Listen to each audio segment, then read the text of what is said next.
Здравствуйте, ребята! 46-й урок «Казахская сказка. Душа народа». Қазақ ертегісі халықтың жан дүниесі.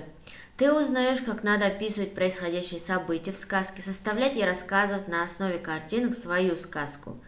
Сен ертегідегі болып жатқан жайттерді суреттеуді үйренесің, және суретке қарап отырып өзіңнің ертегіңді құрастырып айтып бере аласың. Упражнение первое. Рассмотри картинку. Вспомни, расскажи, кто эти сказочные герои.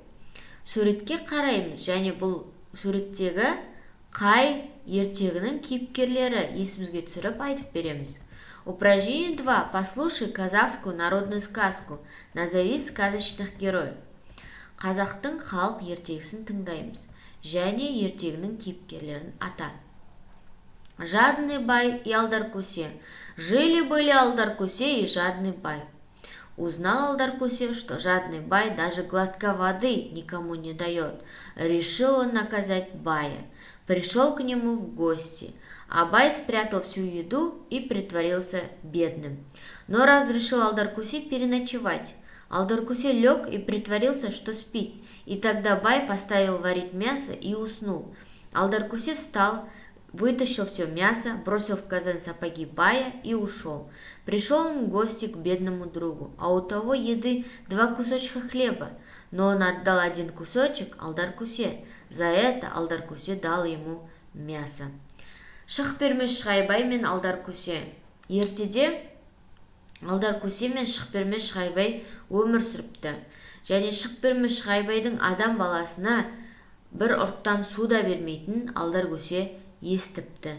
Және сол үшін байдың жазасын беруді шешеді. Үйіне қонаққа барады. Ал бай болса бүкіл тамақты тығып, өзін жаңағы кедей адамның кейпін танытады. Бірақ Алдаркусеге қонуға рұқсат береді. Алдаркусе ұйықтайтын уақытта жатады және ұйықтаған адамның кейпін танытады. Сол кезде бай қазанға етті салып ұйықтап қалады. Алдаркусе етті алып шығып, қазанның ішіне байдың етігін салып кетеді. Және ол кедей досының үйіне келеді. Ал кедей досында тамақтан 2 тілім нан ғана болады. Және ол 1 тілімін Алдаркусеге береді. Сол үшін Алдаркусе оған ет береді. Почему Алдаркусе решил проучить бая? Расскажи о поведении бая. Почему бая называют жадным? Как Алдаркусе проучил бая?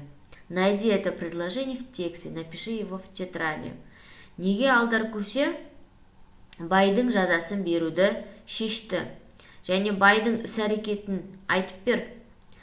Және байды неге Шықпермеш Шығайбай деп атайды? Алдаркусе байдың жазасын қалай берді? Соны мәтіннен тауып, дәптерге жазамыз. За что Алдаркусе дал мясо другу? Не үшін Алдаркусе досына етті берді? Перескажи сказку с помощью учителя. Ертегіні мұғалімнің көмегімен айтып береміз. Упражнение 3. Поиграем. Ойнайық. Покажи сценки движениями, мимикой, жестами. Қойылымды іс-қимылмен, мимикамен, барлық іс-әрекетпен көрсетеміз. Бай прячет еду от Алдаркусе. Бай Алдаркуседен тамақты тықты. Алдаркусе притворяется, что спит. Алдаркусе ұйықтаған адамның кейпін танытты. Алдаркусе вытаскивает мясо из казана и бросает сапоги. Алдаркусе қазаннан етті алып шығып, орнына етік салып кетеді. Алдаркусе отблагодарил друга. Алдаркусе досына рахметін айтты. На какой вопрос отвечает выделенные слова? Назови время глаголов. Қарамен жазылған сөздер нені білдіреді? Етістіктің шақтарын.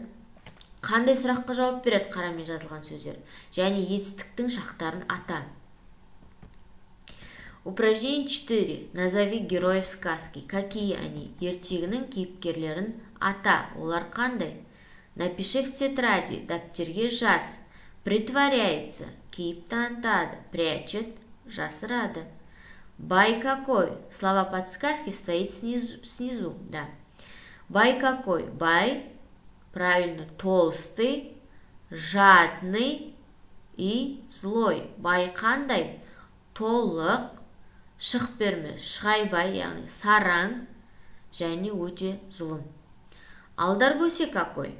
Алдар көсе умный, ақылды, хитрый, айлакер, добрый, мейірімді.